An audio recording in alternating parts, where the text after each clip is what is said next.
और अपन देखें उत्तम क्षमा, क्योंकि एक शब्द आचार्य महाराज ने कहा है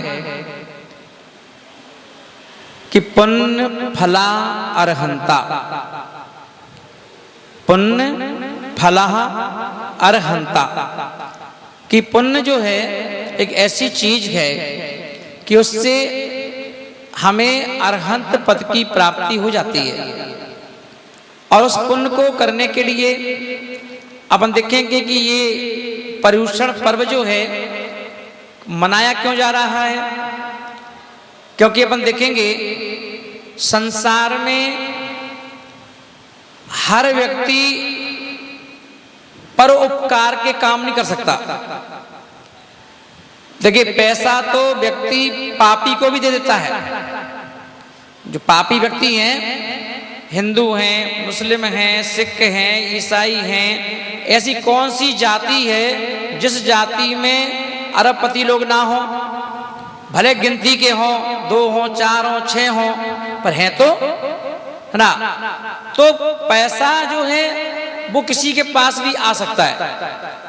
कितने व्यक्ति ऐसे हैं कि जिन्होंने पैसा इकट्ठा तो कर लिया, पर पैसा इकट्ठा करने के बाद उनके हाथ से कभी 11,000 रुपया भी नहीं निकलते।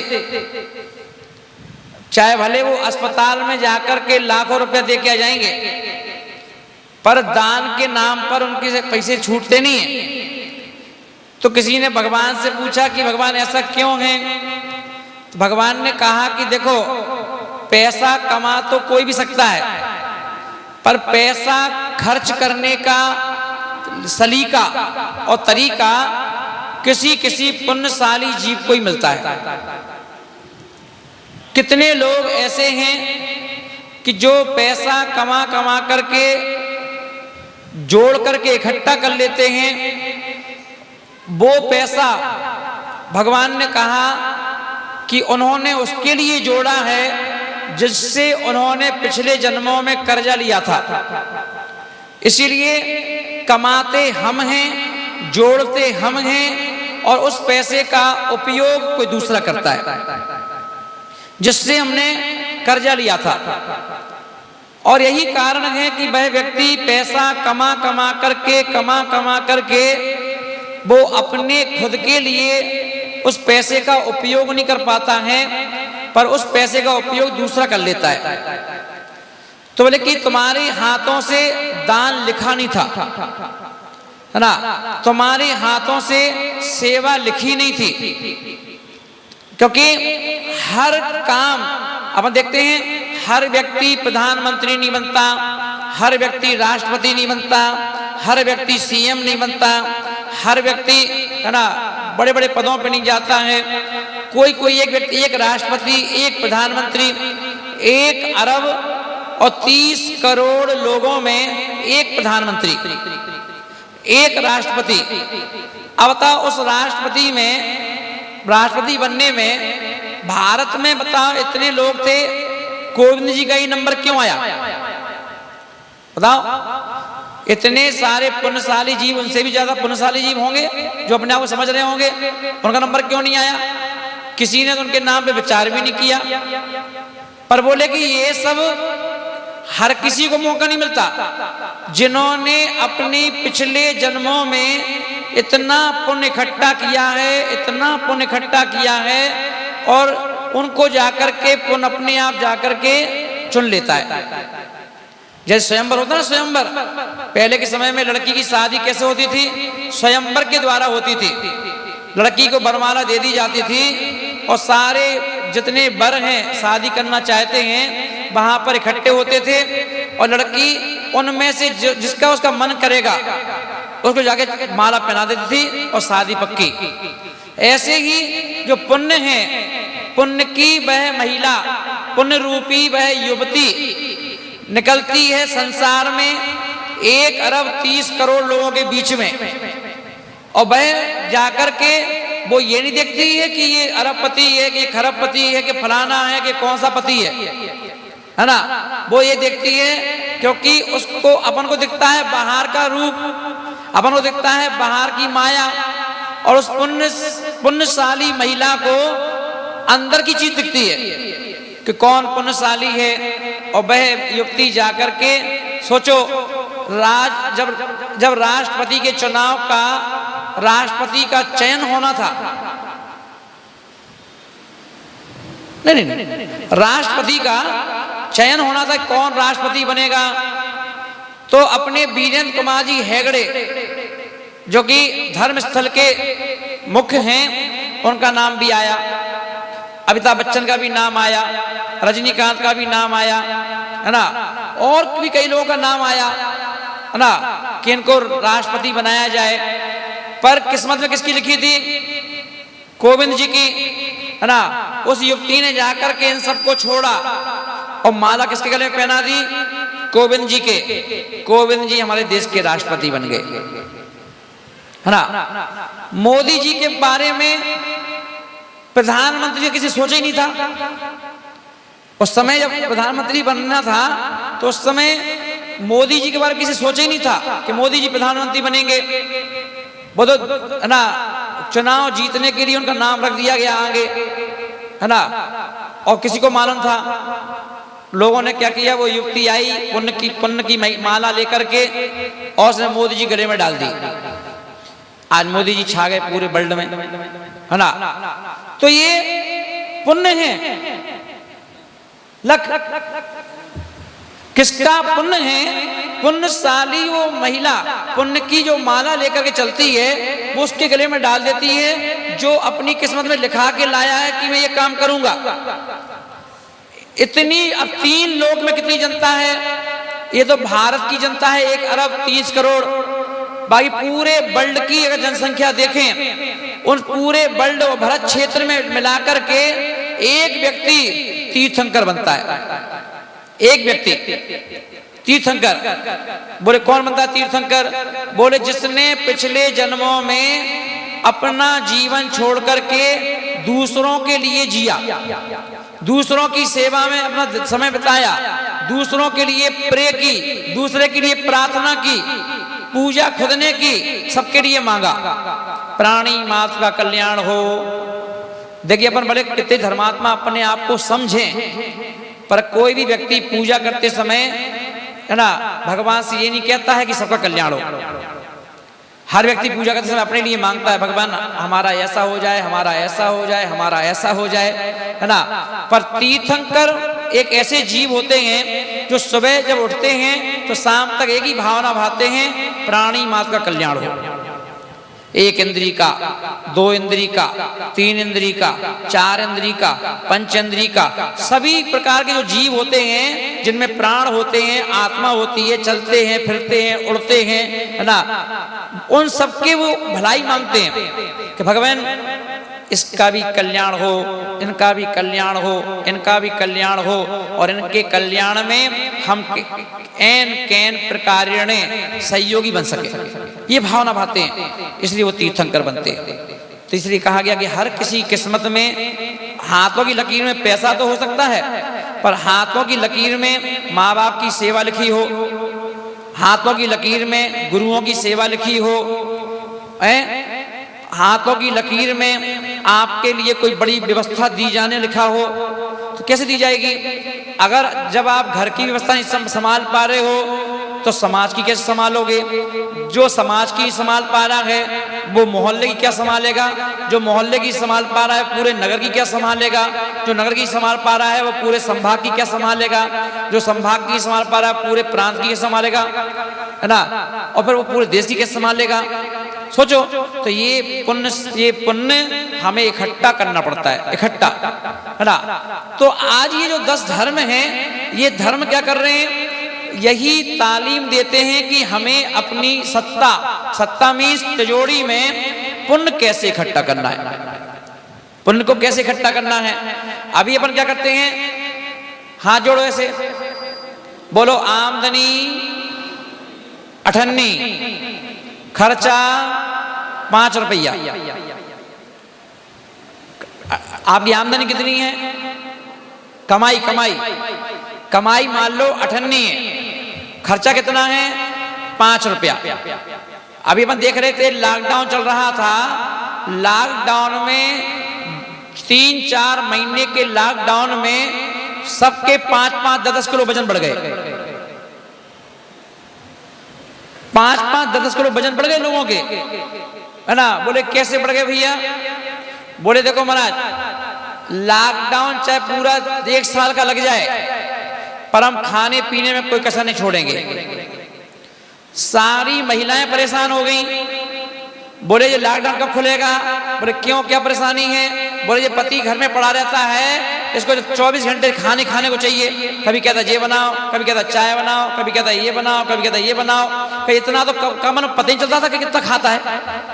ये तो 40 दिन में पता चला है कि 50 दिन में कितना खाता है, इसको कितना चाहिए खाने पीने को, है ना। पोल खुल गई पूरी सब जेंट्सों की। और महिलाएं जो भगवान से प्रार्थना करती थी कि भगवान कैसी किस्मत है हमारी कि जे हमारा पति घर में टिकता नहीं है, शाम को आता है तो सो जाता है, सुबह उठता है तो चला जाता है।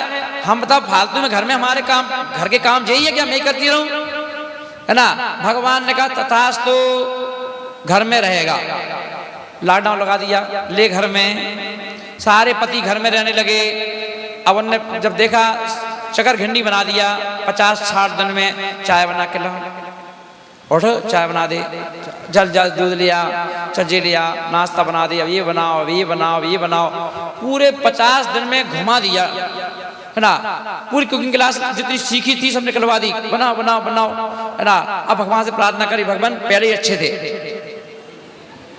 जान दो दुकान में, जान दो दुकान में ठीक है, सुबह शाम आए वही बहुत अच्छा है ना। अभी प्रार्थना कर दी। क्यों? क्योंकि नजदीक आने पर चीज की कीमत पता नहीं चलती। नजदीक आने पर हमें सारी सच्चाइयां पता चल जाती हैं। दूर रहने पर कहते ना, एक कहावत है, दूर के ढोल सुहावने। दूर में प्रेम रहता है, दूर में क्या होता है, स्नेह बना रहता है, नजदीक में क्या होता है, स्नेह खत्म होता है ना। तो इसलिए ये आत्मा बोल रहे हैं कि उन्होंने क्या किया, भगवान ने कहा तुम बहुत नजदीक आ गए हो हमारे, अब है ना इस लॉकडाउन में हमें चैन से रहने दो। अब तो लोग घर में पूजा करो, घर में प्रार्थना करो, क्योंकि मंदिर में आके प्रार्थना कर करके घर में प्रार्थना करना भूल गए। व्यक्ति आरती का दीपक जलाएगा तो मंदिर में, पूजा करेगा तो मंदिर में, घर में जाके सब भूल जाता है। एक भी बार भगवान को याद नहीं करता, फिर दूसरे दिन याद करता है भगवान को सीधे जा करके। भगवान ने कहा घर में करो, 1 साल की छुट्टी दो हमें यहाँ की छोड़ के, अब तुम अपने घर में करो, देखें तो कि तुमने क्या सीखा, क्या खोया, क्या पाया, है ना। हाँ जोड़ो, बोलो पर्युषण पर्व का अवसर आया है, बोलो जोर से कि पर्युषण पर्व का अवसर आया है, किस्मत से ये मौका पाया है, किस्मत से। क्या तुमने खोया है, क्या तुमने पाया है, क्या तुमने कर लो घर में भजन। कहाँ कर लो? घर में कर लो तुम घर में भजन। क्यों? कि पर्युषण पर्व का अवसर आया है। अब घर में करो, सास घर में करे, बहू देखेगी कैसे करती हो, बहू घर में करेगी, सास देखेगी कैसे करती हो, पति करेगा घर में तो सब लोग देखेंगे पापा कैसे करते हैं, बच्चे करेंगे तो पापा मम्मी दोनों देखेंगे कि बच्चे कैसे करते हैं। सब एक दूसरे को देखो। अभी तो क्या है, मंदिर जाने का सबका टाइम अलग अलग है, पता नहीं चलता था कौन कैसे करके आ गया। अभी पर्युषण पर्व में आधे लोग जो पूजा करने तो सब जाते हैं, पर पूजा गिनती के लोग करते हैं, बाकी लोग तो इंजन के पीछे लगी हुई बोगी हैं। आधों को तो यही नहीं मालूम रहती कौन कौन सी पूजा करना है, कौन सी जनवाणी में है, कहाँ कौन से नंबर पे है, कौन सी पूजा करना है, पहले क्या करना है, क्या पढ़ना है। तो 4-6 लोगों को मालूम होता है, बाकी लोग तो बोगी बन के खड़े रहते हैं, अर्घ लेने के हाथ में, और जयमाला उठाना क्या है, एक व्यक्ति उठा के दे देता है, लो लो पीले चावल, सब लोग सब पकड़ लिए, हाँ ठीक है, और उन्होंने कहा स्वाहा, बस पूजा चल रही है, पूजा है ना। सिर्फ 4-5 लोग हैं, उन्हें पढ़ना भी नहीं आता, लय नहीं मालूम कैसे पढ़ना है क्या पढ़ना, हम तो भैया 10 दिन को पूजा करने आते, पता ही नहीं हमको, है ना। अब दो जो 4 5 6 एक्सपीरियंस होल्डर हैं, है ना, वो चिल्लाएंगे जोर जोर से अष्टम बधुआ पाने को, बाकी सब हिला देंगे। हाँ, एक चिल्लाएगा अष्टम बधुआ पाने को कर में ये 8वां द्रव्य लिए, वो पढ़ता जा जल्दी जल्दी पढ़ता है, बाकी सब कह रहे हैं हाँ ठीक है, बिल्कुल सही कह रहे हो बेटा, तुम सही कह रहे हो, है ना। ओ मेरी स्वाहा स्वाहा, एक पूजा हो गई। अब वो जो एक्सपीरियंस होल्डर है, अब वो सोच रहा बेचारा कि एक पूजा हो गई, वो घड़ी देख रहा है, चाय पीने की इच्छा हो रही है। इतने में एक्सपीरियंस होल्डर बोले अबे एक काम करो, एक पूजा हो गई, 10 लक्षणी की और कर लो। 10 लक्षणी की ठीक है कर लो भैया, चलो एक पूजा और। अब एक पूजा और होने लगी, जैसे देखा कि जयमाला हो गई, उसके प्राण में प्राण आया कि अब चलो कम से कम छुट्टी मिल जाएगी, चले जाएंगे घर में नाश्ता पानी करेंगे। इतने में वो बोले अरे यार एक काम करो, पंचमेरी की ओर कर लो, है ना। अब एक आध चिल्लाया भी, अब रहने दो, अरे पागल हो क्या, परसों पर चल रहे हैं, चलो ठीक है तो कर लो, है ना। फिर स्वाहा स्वाहा कर लिया। तो बाकी कितने 4 experience holder, 6 experience holder, 10 experience holder, और बाकी सब कितनी भीड़ है, सब देख देख के कर रहे हैं, है ना। और क्या मतलब ही नहीं इससे, अंदर जाने अंदर नहीं पहुंचे हम लोग। और आचार्य महाराज बोल रहे हैं कि ध्यान रखना, अभी हमारी आमदनी 98 और खर्चा 5 रुपया। क्यों? 98 कमाई जितनी हो रही है, खर्चा तो हमारा बराबर चल रहा है, उसमें कोई कटौती नहीं। अगर लॉकडाउन चल रहा था तो ऐसा नहीं है कि हम लोगों ने सब चीजें खाना बंद कर दिया हो कि चलो भाई दाल रोटी खाओ, क्या दिक्कत है, नहीं। तो जितनी डिशें हम लोगों ने पूरे साल में नहीं खाई होंगी, उतनी डिशें तो 2 महीने में खा ली। इन 2 महीने में ये बनाओ सब खाओ, है ना, पूरे शौक पूरे कर लिए। अब बताओ क्या ही कमी है तुम्हारे पास, क्या ही कमी है? और भगवान से गाली खड़े हो जाओगे, खा पी के तो आए हो घर से मुंह पहुंच के, और चौराहे पे खड़े हो कहोगे बहुत परेशान है यार, ये कोरोना कब जाएगा कब जाएगा। और कोरोना नहीं आता तो तू इतना पेट भर के खाता है? कोरोना नहीं आता तो तू घर में बैठा पड़ा खाता, मेहनत करना पड़ती, दुकान जाता वहां जाता, पता करने क्या कर रहा है। तो सुख तो दिया उसने, सुख दिया, शांति दी, प्रेम दिया, बताओ।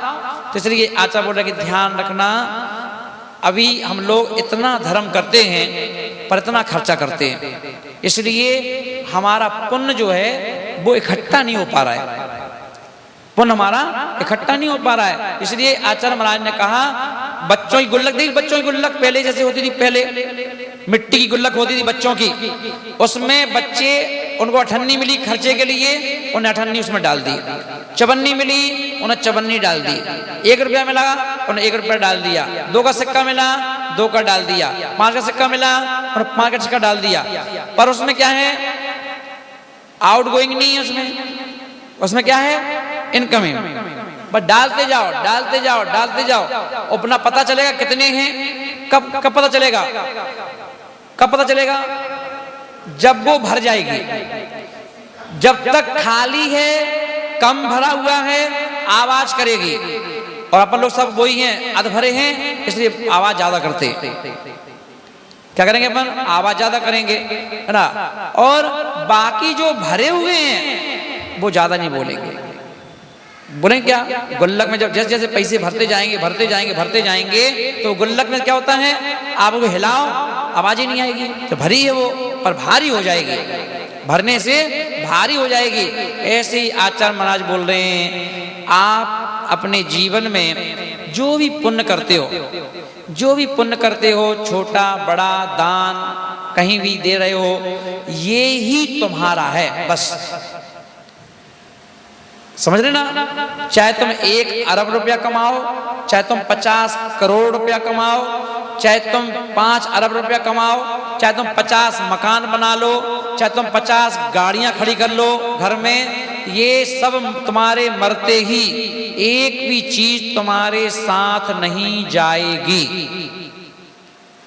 मगर तुमने अपने जिंदा रहते रहते अपने हाथों से, अपने मन से जो तुमने दान दिया है, चौका लगाया है, अपने मन से, अपने भावों से तुमने कोई जो धर्म समझ के कहीं मूर्ति स्थापित करवा दी है, कहीं मंदिर बनने में सहयोगी बन गए हो, कहीं पर तुमने चाहे एक बोरी सीमेंट दी हो, चाहे तुमने एक सरिया दे दिया हो, चाहे तुमने एक पत्थर दे दिया हो धर्म के नाम मंदिर के लिए, कहीं के लिए, ये सब ही बस जोड़ते जाओ कितना किया है, इससे तुम्हारा भाग का फैसला होगा। अगली जो योनि मिलेगी, अगला जन्म जो मिलेगा, वो किससे फैसला होगा सुनील जी? जो तुमने पुण्य किया है बस। अगर तुम भगवान से कहो भगवान हमने 10 BMW खड़ी कर ली थी, तो लिया आप नहीं, जाके उठा ले आ जाओ, उठा ला जाओ, कहाँ रखी है देख लो। भगवान हमने 50 करोड़ रुपए इकट्ठे कर लिए थे कमा कमा करके, तो लिया 50 करोड़ रुपए तेरे, हमें क्या करना तेरे 50 करोड़ से, वहीं छूट गए, मरने के बाद वहीं छूट गए, चल। पर तुम भगवान पूछेंगे तुम तो ये बताओ कि तुमने घर में रहते रहते कितना दान किया, धर्म के क्षेत्र में कितना खर्च किया, करुणा कितनी की, दया कितने लोगों पर की, कितनों का परोपकार किया, वो सारी चीज गिनवाओ। कितना कमाया इससे मतलब नहीं है, कितना खाया ये महत्वपूर्ण नहीं है, कितना पचाया है वो महत्वपूर्ण है। इसलिए तुमने कितना कमाया है इससे कोई मतलब नहीं है, कितना तुमने धर्म समझ करके जो धर्म क्षेत्र में लगाया है उससे मतलब है, वो तुम्हारा है। और आज उत्तम क्षमा का दिन है, क्या का दिन है? हाँ, कितने लोगों ने क्षमा किया? आज किसी को क्षमा किया था? आज किया था क्षमा है? किया था। अच्छा, गुस्सा कितने लोगों ने किया? गुस्सा किसी ने किया? किया तो होगा ना, नहीं किया है तो बहुत अच्छी बात है ना, और नहीं किया है तो और अच्छी बात है, दोनों अच्छी बात है। क्यों क्रोध करोगे तभी तो बेचारा सामने वाला क्षमा करेगा, हैं? तुम्हारे क्रोध से ही तो सामने वाले के पता चलेगा कि उसके अंदर कितना पेशेंस है, बताओ। अगर क्रोध नहीं करेगा कोई तो पता क्या चलेगा आज के आज क्षमा नहीं हमने सही मनाई कि नहीं मनाई, ये बताओ, हैं? तो ये बताओ। तो इसलिए आचार्य बोल रहे हैं कि क्रोध से तो पता चले क्षमा है। कि मैंने सुबह कहा था ना कि क्षमा का मजा तभी है जब सामने कोई क्रोधी हो ना। तो महानुभाव, क्षमा एक ऐसा धर्म है जिस क्षमा धर्म से धरती से सीखो क्षमा करना। इस धरती पर कोई प्लॉट खरीदते हैं हम, उसे मंदिर बना देते हैं, उस मंदिर की पवित्रता कितनी रखते हैं हम लोग, ना उसमें लेट ना बहुत कुछ नहीं करते हैं। और वही जमीन यदि कोई व्यक्ति खरीद लेता है तो उस पर मकान बना देता है, और उसी जमीन में नाली भी बनाता है, टैंक भी बना देता है, सब कुछ बनाता है। पर ये जमीन कभी तुम्हें विरोध करती तुम्हारा कि यार तुम यार हमारी जमीन में टैंक बनाओगे, गंदगी करोगे हमारी जमीन पर, कभी कहती क्या? इसलिए धरती को माँ की संज्ञा दी गई। धरती माँ वो जैसी माँ है, इतने कष्ट सहन करके हमेशा कभी प्रतिकार नहीं करती है, ऐसी ये माँ है। क्षमा सीखना है तो इस माँ से सीखो, धरती माँ से, हैं? कि बताओ कभी प्रतिकार नहीं करती, चाहे तुम खोद दो, गड्ढे कर दो, जो करना कर दो, पर कभी चिल्लाती नहीं है, चीखती नहीं है, कभी तुम्हारा विरोध नहीं करती है। ऐसी माँ क्षमा है ना। और ऐसी क्षमा को हमें धारण करना है। और क्षमा, कितने लोग ये वो सोच रहे हैं कि आज ही क्षमा का दिन है? ये बताओ, ये मत सोचना कि क्षमा का आज का ही दिन है। क्षमा का मतलब है कि आपको आज से क्षमा शुरू करना है। अब जब तक सांसें हैं तब तक क्षमा करते रहो। कितनी आपकी कैपेसिटी है कि आप लोग क्रोध करते रहें, आप क्षमा करते रहो। लोग गालियां देते रहें, आप मुस्कुरा के फूल देते रहो, है ना। कितनी पेशेंस है आपके अंदर, कितनी आप क्षमा कर सकते हो, है ना। तो आप समझ जाना कि हम अपनी अगली जो लाइफ है, अगला जन्म जो है, उसे हम सुधार सकते हैं। और यदि हमने प्रतिकार का बदला प्रतिकार से नहीं हो सकता कि कोई सामने वाला प्रतिकार कर रहा है तो अपन भी प्रतिकार करो, सामने वाला चिल्ला रहा है तो अपन भी चिल्लाओ। मैंने सुबह कहा था ना, किसकी बात सुनाई थी अपन ने? सूकर जी की सुनाई थी ना, सूकर जी की। हाँ, कुकर जी को जानते हो? हैं? कुकर जी, डॉग जी, है ना? उसको देखा ना कभी? वो जिसको काटता है पलट के कोई उसको काटता नहीं है। काटता क्या? बल्कि क्या करता भैया, और सेवा करो उसकी, मर ना जाए, खिलाओ पिलाओ उसको, हाँ देखते रहो उसको, 8-10 दिन बांध के रखो, कहीं देखो भैया उसको कुछ गड़बड़ ना हो जाए, तो अच्छे से खिलाओ पिलाओ, तो अगर ये मर गया तो मैं मर जाऊंगा, है ना? इसके जिंदा रहने में मेरा जिंदा रहना छुपा हुआ है, उसकी रक्षा करो।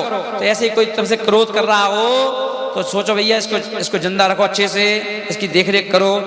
बहुत अच्छा काम किया था आपने, क्रोध किया, बहुत अच्छा काम किया आपने, है ना? कितनी सुंदर वर्णिंग है आपके पास गालियां देने की, कितने सुंदर शब्दों से आप गालियां देते हो, बहुत अच्छा लगता है आपको, है ना?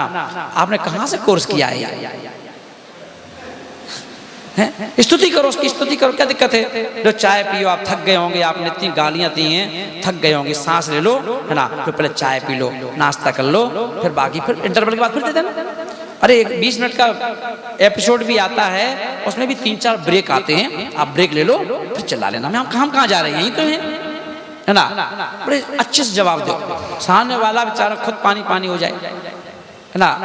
बताओ, उसे कहो कोई दिक्कत नहीं, पूरी छूट है आपको, है ना? हम यहीं पर हैं, थक गए होगे, नाश्ता कर लो, चाय बना, मैं आपको चाय बना के लाई, अदरक डाल दो, है ना? ये लो, पूछो अच्छे से, हमें नहीं पीना है, अरे पी लो, क्या दिक्कत है? थोड़ी ताकत आ जाएगी, फिर चिल्ला लेना दूरी शक्ति से, क्या दिक्कत है? और हमें बुरा तो नहीं लग रहा है, आप क्या सोच रहे हो?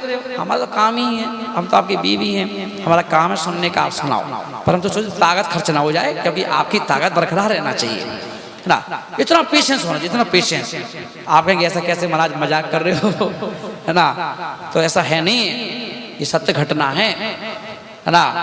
एक मुनिराज विहार कर रहे थे, एक गांव से निकले, उस गांव में एक भी व्यक्ति जैन नहीं था, सारे गांव के लोग इकट्ठे हो गए, डंडे ले आए बड़े बड़े, और ना अरे यहाँ से बिना कपड़े के नहीं निकल सकते, है ना? तो ठीक है भैया हम वापस चले जा रहे हैं, नहीं वापस नहीं जा सकते, तो कहीं आगे चले जाने दो, कहीं आगे भी जा सकते, कहीं यहीं बैठ जा रहे, कहीं यहाँ नहीं बैठ सकते, भाई तो करें क्या, है ना? और उन्हें गाली देना चालू कर दी, एक ने गाली दी, 2-3 ने, वो 50-100 लोग थे, सब ने गालियां देना चालू कर दी। महाराज वहीं पर अपने आराम से कायसर मुद्रा लिया उन्होंने, और अपने आराम से माला फेरने लगे। अब उन्होंने खूब गालियां दी, और गालियां दी, अब तो ऐप भी आने लगी गालियों के अच्छे सीखने के लिए, है ना? सब लोग ना सीखे जाते हैं, और गालियों के ऐप तो घर में ही हैं। ऐप का मतलब वो नहीं सोचो तुम डाउनलोड करने लग जाओ, गालियों के ऐप तो घर में है कि नहीं? बहन है, वो अच्छी जब लड़ाई होती तो वो अच्छी गालियां देती, तो एक ऐप वो हो गया, है ना? पापा जी घर में गाली देते हैं, तो एक ऐप वो भी तो है, उससे बच्चे लोग डाउनलोड कर लेते हैं कि पापा ऐसे देते तो हम भी देंगे, है ना? मम्मी देती ही है तो मम्मी देती है, तो ऐप है वो भी एक, तो सब बच्चे सीख जाते हैं। तो और कहाँ सीखे, वहीं तो सीखते हैं, और सीख करके वो गाली देते, फिर और गाली देते तो अच्छी गालियां देते हैं, है ना? तो मुनिराज को उन 50-100 लोगों ने खूब गालियां दी, जितनी गंदी से गंदी गालियां दे सकते थे खूब दी। मुनि महाराज तो नमो अरिहंताणम नमो सिद्धाणम नमो आयर्यणम नमो वज्रणम सब सावणम पढ़ते रहे, है ना? कम से कम आधा पौना घंटा खूब गालियां दी उन लोगों ने, है ना? और दे करके कुछ सामने वाला जवाब दे तो मजा आता है। मजा कब आता है? जब सामने वाला जवाब दे। उन्हें जवाब दिया नहीं, वो तो नमो कर पढ़ते रहे। अब आधा घंटे बाद थक गए, सब चुप हो गए। जब देखा, अब महाराज ने देखा अब तो कोई बोल ही नहीं रहा, तो महाराज ने आंख खोली, बोले स्टॉक खत्म हो गया क्या आपका? हैं? और देना है क्या? सब बोले कैसा आदमी है, तो शर्म नहीं लग रही तेरे को? हमने इतनी गालियां दी तेरे को, शर्म नहीं लग रही? तो महाराज बोले क्या दिया आपने? हमें कुछ लिया ही नहीं, मैंने तो कुछ मेरे को लिया ही नहीं है। अगर आपने कुछ दिया भी हो तो फिर यहीं पड़ा होगा, है ना? फिर मैं जाऊं, आप लोग उठा लेना अपना सामान, है ना? अगर और हो तो भी मैं खड़ा हूं, दे लो, क्योंकि फिर आपका समय भी खराब हो रहा है, हमारा समय भी खराब हो रहा है ना? सब लोग बोले बताओ, हम लोगों ने आधा पौन घंटे गाली दी और इनको कुछ दिमाग में असर ही नहीं है। बोले 2 कान सुनी नहीं तुमने गाली? बोले अच्छी बात है, सुनते हम तो, है ना। इतनी अच्छी अच्छी बातें कौन सुनेगा, इतनी अच्छी अच्छी बातों के लिए है ना हमारा पुण्य नहीं है कि आपकी इतनी अच्छी अच्छी प्यारी प्यारी बातें सुन सकें, पुण्य नहीं है हमारा। हमारी किस्मत में कहाँ है ऐसा सुनना, हमारी किस्मत में तो ये जनवाणी है, गुरुओं की बातें हैं, ये सुनते हैं, इतना पुण्य नहीं हमारा, है ना। अगर आपको और गालियाँ देना हो तो दे लो, है ना, फिर मैं जाऊँ। सब चुपचाप रह गए, सब हट गए, महाराज चले गए। क्षमा का ये आनंद है, क्षमा का ये आनंद है, सामने वाला अपने आप चुप हो गया। क्यों? क्योंकि आपका एक क्षण का क्रोध या आपका एक क्षण का एक शब्द सामने वाले की गुस्सा में अग्नि में तेल डालने के बराबर होता है। एक व्यक्ति पति पत्नी मेरे पास दर्शन करने आए, अब जब दर्शन करने आए तो मैंने पूछा और ठीक हो? पत्नी बोली हाँ ठीक है महाराज। और हमने पति से कहा और ठीक हो? हाँ महाराज ठीक है ना। हमने गुस्सा तो नहीं करते हो? तुरंत उंगली, तो हमने अच्छा जी गुस्सा करते हैं। तो क्यों भाई गुस्सा करते हो? बोले महाराज जी। तो मैंने कहा दोनों गुस्सा करते हो? तो क्या लगे गुस्सा तो आ जाती है महाराज। हमने एक काम करो यार, अच्छा ही लगता है गुस्सा करना, लड़ते भी हो गए फिर तो कि हाँ हो जाती है महाराज, बहुत जम के हो जाती है। तो मैंने एक काम करो, नियम लो, नियम लो, 15 दिन का नियम ले लो, लड़ेंगे नहीं आपस में, झगड़ा नहीं करेंगे, कुछ नहीं कहेंगे। ठीक है महाराज पक्का नियम। 15 दिन बाद आए, फिर दर्शन करने, मैंने कहा और भाई ठीक हो? पत्नी बोली, हमने कहा गुस्सा तो नहीं किया 15 दिन में? बोले महाराज जी आपसे क्या झूठ बोलना, आपने नियम दिया है तो हम गुस्सा क्यों करेंगे? मैं तो गुस्सा किया ही नहीं बिल्कुल भी, पर आपके चेले ने बहुत गुस्सा किया। एक दिन इन्होंने 2-2.5 घंटे मुझे गालियां दी, 2-2.5 घंटे। और विश्वास ना हो तो पूछ लो, बगल में बैठे हैं, पूछो आप इनसे, इन्होंने गालियां दी कि नहीं दी? और गालियां दी तो दी, मारने को पड़े 2-4 बार। तो वो तो मैं पीछे हट गई, 2-4 थप्पड़ ही मार देते, इतनी गालियां दी। तो मैंने क्यों भाई साहब? बोले महाराज जी कितना देखो सीधी बन रही है, इससे ये तो पूछो कि हमने गालियां दी क्यों। ये बात ठीक कह रही है कि 2 घंटे गाली दी, मैंने 2 घंटे गालियां दी हैं और मैंने मारने के लिए हाथ भी उठाया था, पर से ये पूछो क्यों उठाया था? मैंने क्यों उठाया था? बोले महाराज जी ये आपके सामने कह रही है कि हमने लड़े नहीं, झगड़ा नहीं किया, गुस्सा नहीं किया, पर महाराज जी इसने ना कुछ करने के बाद सब कुछ कर दिया। मैंने क्या कर दिया? कहीं मैं तो जाके गुस्सा आ गया, मैंने इसको 5-7 बोल दिया, जो चिल्ला दिया, है ना। तो इसने कुछ नहीं है, और जब मैं कुछ बोली नहीं तो मैंने और डांट दिया, है ना, गालियां दे दी। और मैं गालियां दे दी तो चुप हो गया। फिर तो मुझसे बोली भौंक लिया और बाकी है। बोला तो इतनी ज्यादा नहीं बोली, क्या बोली? भौंक लिया और बाकी है। अब पता भौंकता कौन है महाराज? मतलब इसने कुत्ता बना दिया हमारे लिए, इसलिए फिर मैं 2 घंटे गालियां दी। तो अच्छा मतलब कि देखो तुम्हारा बोलना, है ना, अगर किसी सामने वाले को गुस्सा आ रहा है तो तुम सोच रहे थोड़ा सा बोला है हमने, तो एक शब्द बोला है, पर आपका उसकी 100 सुनार की, तुम्हारी 1 लोहार की, तुमने एक बात ऐसी बोल दी कि वो उसको गुस्सा आ गया, है ना। तो इसलिए आज जो क्षमा का दिन है वो क्षमा यही सिखाता है कि हमें सामने वाला अंगारा बन जाए, अंगारा, पर हमें क्या बनना चाहिए? शीतल सरोवर बनना चाहिए। क्या बनना चाहिए? शीतल सरोवर।